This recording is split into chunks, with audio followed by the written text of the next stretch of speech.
বাংলার জমিনে সবচেয়ে বেশি যদি মসজিদ তৈরি করে থাকে সেই মসজিদগুলা তৈরি করছে মাজারের। মাজার তৈরি করছে মসজিদ, অলিরা তৈরি করছে মসজিদ। মোল্লারা মসজিদ তৈরি করে না, মোল্লারা তো মসজিদের টাকা নিয়ে বাইত নেয়। আপনি হাঙ্গা পড়াইবেন, হ্যাঁ হাঙ্গার টাকা ছাড়া হয় না, হইব?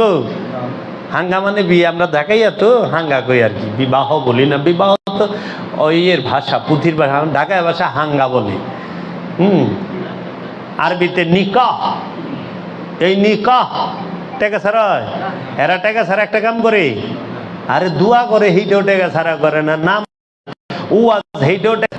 আর অলির দরবারে যাইন, টাকা লাগবো না, আগে পেট ভরে খা। খাই আইছস না, যা খা পেট ভরে। অলি খাওয়ায়, অলি পড়ায়, অলি বাসস্থান দেয়, অলি হেদায়েত করে, অলি মুক্ত করে। অলির লগে মোল্লা ওহাবি পরনাই তো হন্তির অলির পাল্লায়। রং দেখছ, রঙের ডিবা তো দেহ নাই, দেখলে টের পাইবা। আমাদের যারা আছেন তারাও বুঝাইতে অক্ষম। এই মাজার না থাকলে সুবিধা কাদের হয়? যারা ধর্মভিত্তিক রাজনীতি করে, পলিটিক্স করে তাদের। কারণ মাজার থেকেই ব্রিটিশের আল্লাহর ওলিরাই সর্বপ্রথম ইংরেজদের বিরোধিতা করছে। আল্লাহর ওলিরাই জুলুমের বিরোধিতা করে, আল্লাহর ওলিরাই জুলুমের বিরুদ্ধে কথা কয়। আল্লাহর ওলিরা না থাকলে জুলুমের বিরুদ্ধে কথা কওয়ার মানুষ নাই তো। এখন আমার অনুরোধ, যারা আমরা তরিকতপন্থী, মাজার থেকে ওহাবি খেদাইবার চান, প্রত্যেকটা মাজার থেকে ওহাবি খেদাইবেন কেমনে? তার ফর্মুলা একটাই, ওহাবি টাকা ছাড়া কোনো কাম করে না। এর লিগা যে অলি, যে মাজারের মধ্যে আল্লাহর অলির কোনো বংশধর নাই, মজ্জুব আল্লাহর অলি, যেরকম যে মাজারের মধ্যে যে আল্লাহর অলির মাজারে কোনো অলির বংশধর নাই, সরকারে নেয় টাকা, জনগণে নেয় টাকা, অমুক করে, ইগিনায় খালি একটা আগরবাতি আর একটা করে প্যাকেট মোম, এক প্যাকেট আগরবাতি, একটা মোমবাতি দিবেন, একটা টাকাও দিবেন না। ওহাবিরের জীবনও 1 টাকা দিবেন না। খালি 5টা বছর অগো মোম খাওয়ান আর আগরবাতি খান, পারলে উটাও দিয়েন না। একটা কাঠি ধরাই লয়ে যাবেন, একটা মোম ধরাই লয়ে যাবেন, প্যাকেটও দিবেন না। আলা দেখবেন ওহাবি খাদেম যেটি বহে মাজারে, কিন্তু নজর থাকে ছাগলের ঠ্যাঙ্গের দিকে। ওই যে ছাগলটা আছে, হ্যাঁ, মাজারের মধ্যে বয়ে কয়, মাজারের ছাগল, মাজারের গরু নির্দিষ্ট স্থানে দেন, আমি গরুর ঠ্যাঙ্গের দিকে চাইয়া রয়েছি, ছাগলের ঠ্যাঙ্গের দিকে চাইয়া রয়েছি, ছাগলটা অন্যদিকে যাইতে আসেন, আসেন আমাদের নির্দিষ্ট স্থানে দেন। দেখো এই ওহাবিরা ছাগল, গরু, বেড়া সব খাইতেছে, আমাগো টাকা খাইকে ওহাবি। আমরা যারা অলি প্রেমিক, মাজার প্রেমিক, আমরা মাজারে যাই, নজর দেই, মানত দেই, ভক্তি দেই, আমরা ঈশা পড়ি। আর আমাদের নজর মানত খায় কে? ওহাবিতে। ওহাবিতে খায় না? তাহলে আমরা কি ওহাবিরে খাইবার দিমু? যেই দরবারে, যেই মাজারে আল্লাহর ওলির আওলাদরা আছে, সন্তানরা আছে, সেইখানে দেন। কিন্তু যেইখানে এই ওহাবির দলে আছে ওইখানে কিচ্ছু দিবেন না। 5টা বছর দেখেন ওহাবি চারটি বাট্টি গুল করে এমনি বাজ্যে বোকা। কতদিন আর বয়া থাকবো? কতদিন আর বয়ে থাকবো? আর ওহাবিদা দোয়া করেন, মাজারে যাইয়া বয়ে রয়েছে ওহাবি খাদেম, কয়টু দোয়া করে দেন। আরে ও দোয়া যদি কবুল হইতো, ও আপনি সিন্নিলে বয়ে রয়েছে নি? ওই তো সিন্নির লেগে বয়ে রয়েছে। দোয়া চাইবেন আল্লাহর ওলির কাছে, দোয়া চাইবেন হক্কানি আলেমের কাছে, আলেমে দ্বীনের কাছে, যারা আল্লাহর ওলিদের অনুসরণ করে, হক্কানি আলেম, আলেমে দ্বীন এবং আল্লাহর ওলিদের কাছে। এই ব্যবসায়িকও কাছে না, ওহাবি আলেমের কাছে না। ওহাবির কাছে গেলে ইমানই ধ্বংস হয়ে যাব। এর জন্য মাজার রসুলের আছে, মাজার ওলিগও থাকবো। এখন কথা হইল, বাংলাদেশে যে হারে শুরু করছে, তারা কি 3টা বিষয় তারা বলে, আমরা মাজার থেকে সমস্ত অপকর্ম হটাবো। আচ্ছা, তারা বলে মাজারে শিরিক বিদআত হয়, এটা বন্ধ করুন। আচ্ছা, আবার দেখি তারা মাজার ভাঙবে। তাইলে তাদের উদ্দেশ্যটা কি? তাদের উদ্দেশ্যটা কি মাজার ভাঙা, নাকি মাজার থেকে যে অপকর্মগুলো মাজার কেন্দ্রিক হয় সেগুলো বন্ধ করা? কোনটা? তাদের উদ্দেশ্য মাজার ভাঙা। তারা মাজার ভাঙবে, মাজার রাখবে না। আর মাজার ভাঙা, এটা তো মাজার বাংলাদেশ থেকে নিশ্চিহ্ন করা, এটা তো তুই না, তোর বাপ আব্দুল হাব নজদি, তোর বাপ সৌদি আলে সৌদ যদি স্বয়ং আহে বাংলার জমিন থেকে মাজার শেষ করা পারবো না। অলিদের দাবায় রাখা পারবি না। অলি শেষ হয় রে, ওই হুসাইনি শেষ হয়। হুসাইনি কারবালায় খাড়াইয়া গলা কাটাইতে জানে। হুসাইনি আবার দিনকে রক্ষা করতেও জানে, আবার হুসাইনি হেদায়েতও করতে জানে। ও যে হুসাইনি, ওই তো হুসাইনি মুসলমান, এ যদি মুসলমান না, আল্লাহর রসুলের বংশ। আল্লাহ কইতেছে তাহার আমার নূরকে ফু দিয়া নিভাই দিবার চায়, কখনো সম্ভব না, কখনো সম্ভব না। আল্লাহর নূরকে ফু দিয়া নিবান যায় না। একজন এখানে কাটবা, আরেকজন আরেক জায়গায় খাড়া, এইসব কত ডিগ্রি কাটবি? আর একজনই কাফি, অখণ্ড ভারতের লেগা খাজা বাবা একাই কাফি। পুরা ওহাবি চক্রের লেগা বাবা শাহজালাল একাই কাফি, শাহপরান একাই কাফি, সুলতান নাসিরুদ্দিন সিপাহশালা একাই কাফি, বাবা গাদা হাসান একাই কাফি, বাবা ভান্ডারী একাই কাফি, বাবা সুরেশ্বরী একাই কাফি, বাবা জাহাঙ্গীর একাই যথেষ্ট। বেশি লাগে না। অলি থাকে একটা দুইটা, অলির প্রেমিক থাকে লক্ষ লক্ষ কোটি কোটি। বাবা গোলাপ শাহ যদি ঢাকার শেঠ, ঢাকার কিং না হয়, এই মাঝখানে বয়ে থাকে, যা হাত লাগা না দেখি। চেষ্টা তো কম করস নাই। বংশের মধ্যে পাগল ছাগল দিয়ে দিব রে। আর এটি তেমনি পাগল। ওহাবি মোল্লা একটাও সুস্থ, একটা ঠিক মতো মরে, পাগল হয়ে মরে সব দেখবি। আরে গু খায়া গুয়াইতে মরবি আল্লাহর অলির দরবারে এই কাম করলে। এর জন্য বাবারা সব সময় সতর্ক। মাজার অলি বিরুদ্ধে যে কথা কবে, হ্যাঁ মাজারের মধ্যে কোনো খারাপ কিছু হইলে সেটা বন্ধ করেন, কিন্তু আপনি মাজারের মধ্যে কাওয়ালি গান বন্ধ করবেন। সঙ্গীতের দ্বারা নেফাক সৃষ্টি হয়। কোন সঙ্গীতের দ্বারা? ঘরের ভিতরে টিভি রাইখা, দেশের মধ্যে টিভি সেন্টার রাইখা আপনারা গেছেন মাজারে গান বাজনা বন্ধ করবার। তো বেতার রয় নাই, বাংলাদেশ বেতার রয় নাই, জানে হেনে বন্ধ করেন তো সবই বন্ধ হয়ে যায়। শিল্পী তো থাকবো না, বেতার নাই, টিভি চ্যানেল নাই, শিল্পীরও জন্ম নাই। শিল্পী গান গাওয়া বাদ দেয়, তুই অন্য কামে যাবো গা, যাবো না? আচ্ছা, সৌদি আরব সে হাদিস লেখা দিছে গান বাজনা নিষেধ, হারাম, শিরক। আরে সৌদির বেতারের মধ্যে দিন ভরা গান বাজনা চলতেছে।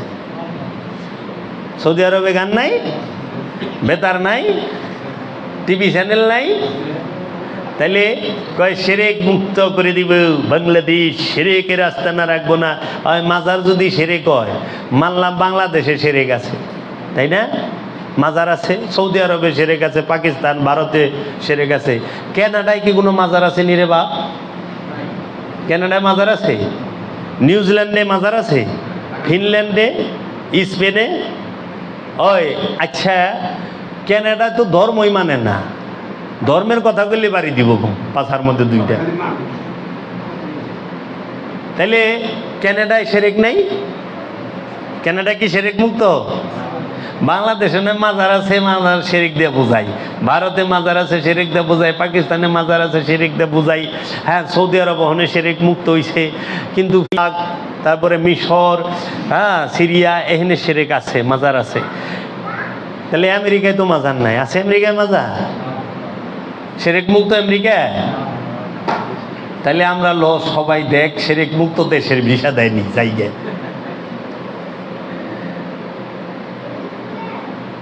যে দেশে ধর্ম মানে না ওই দেশে মূর্তি আছে, আছে না নাই? নরওয়েতে যান, ওরা ধর্মই মানে না কিন্তু মূর্তি আছে রাস্তার মোড়ে মোড়ে। মোল্লা ওহাবির তো অত দূর নাই। হ্যাঁ, বেড়ার ঘরে থাকে না, ওই জানলাতে পুচি দিছে, বান্দর ভোর বেলা যাইবার দিচ্ছেন, বান্দরের পাছা তো লাল, আজকে সূর্য তো নিচ দিয়ে উঠছে কে। পরে দৌড়ায় বাইরে সবাক হয়ে যাতে হারে বান্দরে আইডা যাইবার দিছে, বান্দরের পাছা লাল দেখছে। ও কাছে বান্দরের পাছা হইল সূর্যের মতো। ওহাবি তো ঘুরে নাই তো, দেখে নাই তো। এর জন্য ওরা এই দলিল গিলা দেয়। ওয়াক্তি নামাজের দলিল দিলে নরওয়ে কানাডায় এটা খাটে না। সলাতের সম্পর্ক দুমের সাথে, সলাতের সম্পর্ক সূর্যের সাথে না। সূর্যের সাথে সলাতের সম্পর্ক না, সলাতের সম্পর্ক নফসের সাথে, সলাতের সম্পর্ক কলবের সাথে, সলাতের সম্পর্ক নিঃশ্বাস প্রশ্বাসের সাথে। এর জন্য আল্লাহ বলছে আসসালাতু দামি আফজালুম মিনাস সালাতিল ওয়াক্তি। আল্লাহ রাসূলের হাদিস এটা। নিঃসন্দেহে ওয়াক্তি সালাত হইতে দাইমি সালাত মর্যাদাবান। আল্লাযিনা হুম আলা সালাতিহিম দাইমুন, তারাই মুসল্লি যারা সর্বক্ষণ সালাতে অবস্থান করে। আপনি সূর্যের সাথে সলাতের সম্পর্ক হইতে পারে? কখনো না। কারণ এক এক দেশের ভৌগোলিক সীমারেখায় সূর্যের আপ ডাউন, সূর্য অন্ধকারে যাওয়া, এই যাওয়া, এটার বেশ কম আছে। দিন রাতের অনেক তারতম্য আছে। এর জন্য সব বিশ্বের সব রাষ্ট্রের নফস আছে, নফসের সাথে শয়তানও আছে। এর জন্য সালাতের সম্পর্ক নফসের সাথে, কলবের সাথে, নিঃশ্বাস প্রশ্বাসের সাথে। এই জন্য দমের সাথে যে সালাত, সেই সালাত কইল। সালাতের সম্পর্ক রসুলের সাথে, সূর্যের সাথে না, চন্দ্রের সাথে না, রসুলের সাথে। কি শিখায়? এর জন্য ওহাদ বিবাদের অস্তিত্ব জোর জুলুম করে কয়দিন থাকবে না। আপনারা কেহই আপনাদের যার যার অবস্থান থেকে আপনারা এটা, আমরা ওহাবি রে টেকা দেবো না, আমরা ওহাবিকে সহযোগিতা করুম না। আমরা মাজারে যেখানেই আক্রমণ হবে ওইখানেই আমরা সরব। এবং আমরা যে অবস্থান থেকে মাজার কবরের পার্থক্য কি তুলে ধরব। এবং সবচেয়ে বড় কথা, রসুলের মাজার আছে, অলি আল্লাহও মাজার আছে। যারা বলে মাজার শিরক বেদাত তারাই বাতিল। এবং মাজারের মধ্যে কাওয়ালি হবে, ভাব সঙ্গীত হবে, মুর্শিদি গান হবে। কারণ অলি আল্লাহকে, রসুলকে, নবীকে, আল্লাহকে যেন আমরা সব সময় ধ্যানে খেলে রাখতে পারি, তার সবচেয়ে উত্তম মাধ্যম হলো সঙ্গীত, সুর। এই সঙ্গীতের মাধ্যমে। এবং আমরা সঙ্গীত কোনটা শুনব? যেটা আমাদের মনকে খোদার দিকে ধাপিত করে, সেই সঙ্গীতটা আমরা শুনব। তাই আমরা লালন সাইজির কালাম শুনব, জিগার মুরাদাবাদীর কালাম শুনব, হাফেজ সিরাজের কালাম শুনব, আমির খসরু বাবার কালাম শুনব, আমরা হাসন রাজার কালাম শুনব, আমরা শাহ আব্দুল করিমের কালাম শুনব, আমরা ভবা পাগলার কালাম শুনব, আমরা মাতাল রাজ্জাক দেওয়ানের কালাম শুনব, আমরা মনমোহন সাধু, বিজয় সরকার, বিজয় দাস, এদের কালাম শুনব। আমরা ওই যে ভান্ডার শরীফের কি জানি নাম বাবা জানেন, যে ভান্ডারি কালামগুলো গায়, লেখে। হ্যাঁ, না না, আরে একজন হিন্দু মুরিদ বাবা ভান্ডারির, রমেশ শীলের বা কালাম গিলা শিলে দেখেন। এরা তো কালাম লেখা পারেন না, নকল করে। মাইসে বললে কুকু করে কান্দে, দেখো তো কথা হইল। ওখানে পাগড়ি টাগরি পিন দেয়া, কুটটাই পিন দেয়া, গান গে বেলিস কুটমুট পিন দেয়া, পাঞ্জাবির উপরে কুট উঠে গেছে। ছবি হারাম কইছে, আর এরাই বিভ্রান্ত। ছবি হেরাই ওখানে তুলে, টিভি হারাম, এগোয়াতে টাচ মোবাইল। তো ছবি যদি হারাম হয়, ক্যামেরাওয়ালা মোবাইল হারাম না? কারণ ছবি তো তুললেই ক্যামেরা দিয়া। কিরে, তো ক্যামেরাওয়ালা মোবাইল কিনছেন কে? বাটন মোবাইল কিনবেন। হ্যাঁ, প্যান্ট পিনতে শিরিক বিদাত হারাম, অন্দি প্যান্টও যায় টিভি চ্যানেলে। আবার এত তো সাংবাদিক সে আহে ক্যামেরা লে, কোনো পিসাবরে তো ওহাবিরে তো কইতে দেখলাম, এই ভাই আমার ছবি তুলেন না, আমার কথাটা রেকর্ড করে লে যান। কয় না ভিডিও যাইস ওইটার ছবি নেই, আজগবি শরীফের হাদিস এইটা ঢুকাই দিলেন, বাস। আল জুনজুনাতুল নাই গুনা, জুনা খাইলে গুণা নাই, আমরা করলে কোনো গুণা নাই, ওয়াহাবি করলে কোনো গুণা নাই। এর জন্য এই ওদের অপপ্রচারে বিভ্রান্ত হবেন না। শিরক মনের বিষয়, শিরক নফসের সাথে মিশে থাকে, মাজারে শিরক নাই। আল্লাহর ওলির কাছেই সেজদা করতে হবে, আল্লাহর রসুলের কাছেই সেজদা করতে হবে, আল্লাহ রব্বুল আলামিনের কাছেই সেজদা করতে হবে, এছাড়া সেজদার কোনো স্থান নাই। মাটিতে সেজদা করলে মাটি কোনো পরিবর্তন আপনারে করবে না, আপনার স্বভাবের পরিবর্তন সারা জীবনও মাটিতে সেজদা করে আসবে না, আপনার স্বভাবের পরিবর্তন পাটিতে সেজদা করে জীবনও আইব না, আপনার স্বভাবের পরিবর্তন জায়নামাজে সেজদা করে জীবনও আইব না। আপনার স্বভাবের পরিবর্তন আসবে আপনি যদি রসুলের কাছে সেজদা করতে পারেন, রসুলের ইচ্ছার কাছে সেজদা করতে পারেন। আপনার স্বভাবের পরিবর্তন আসবে যদি আপনি আল্লাহ এবং আল্লাহর ইচ্ছার কাছে সেজদা করতে পারেন, তাহলে আপনি মুমিন হইতে পারবেন, মুসল্লি হইতে পারবেন, মুহসিনিন মুত্তাকি সাবিরিন হইতে পারবেন। এর জন্য সেজদা করবেন আল্লাহ রসুলের কাছে, আল্লাহ রব্বুল আলামিনের কাছে, মাটিতে পাটিতে না। আর মাজারে যে সেজদা হয় এটা তাজিমি, এই তাজিমি সেজদা এইটা সম্মান জানায়া করে, আবার কেউ করে না, এতে কোনো কিছু যায় না। আর মোল্লা তো সেজদা মানে ওহাবি সেজদার সংজ্ঞাই জানে না, ওহাবি মনে করে মাথা নত করাই সেজদা। আরে মাথা নত করা সেজদা না, ইচ্ছার, নিজের ইচ্ছার, নফসের ইচ্ছার কুরবানি দেওয়া হইল সেজদা, নফসের খায়েশের কুরবানি দেওয়া হইল সেজদা, আমিত্বের কুরবানির নাম সেজদা, ইচ্ছার কুরবানির নাম সেজদা। তাও আবার কার কাছে? তোর ইচ্ছা তোর বউর কাছে কুরবানি করলে তুই বউরের মধ্যে সেজদায় রত, তোমার ইচ্ছা যদি তুমি ওহাবির কাছে কুরবানি করো তাহলে ওহাবির কাছে সেজদায় রত। এর জন্য এই দেওবন্দি ওহাবি মৌলবীরা সব আব্দুল ওহাব নজদির মধ্যে সেজদায় রত, এরা রসুলের কাছে সেজদায় নত নয়। রসুলের কাছে সেজদায় নত হইল আল্লাহর ওলিরা, আল্লাহ রব্বুল আলামিনের কাছে সেজদায় রত, সেজদা দিয়া রইছে হইল এই আল্লাহর ওলিরা এবং এই আমানুরা, মুসল্লিরা, মুত্তাকিরা, মুহসিনিনরা। এর জন্য আপনার ইচ্ছা আপনি যার কাছে সঁপে দিয়েছেন আপনি তার কাছেই সেজদায় রত। এখন আল্লাহ আপনি বিবেচনা করেন, আপনি কি মাজারে ইচ্ছা সইপা দিছেন? জীবনও না।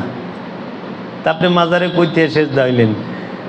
হ্যাঁ, শয়তান ভিতরে আছে, ওহাবির এটা পছন্দ হয় না, আদম রে সেজদা দিব কে, মাজারে দিব কে? কারণ এটা শয়তানের কথা। আল্লাহরে সেজদা করবা, আদম রে না। আল্লাহরে সেজদা করবা, অলি রে সেজদা করবা না। আল্লাহ থুইয়া অন্য কেউ রে সেজদা করান শিরিক, নাজায়েজ, হারাম। এটা কার কথা? শয়তানের।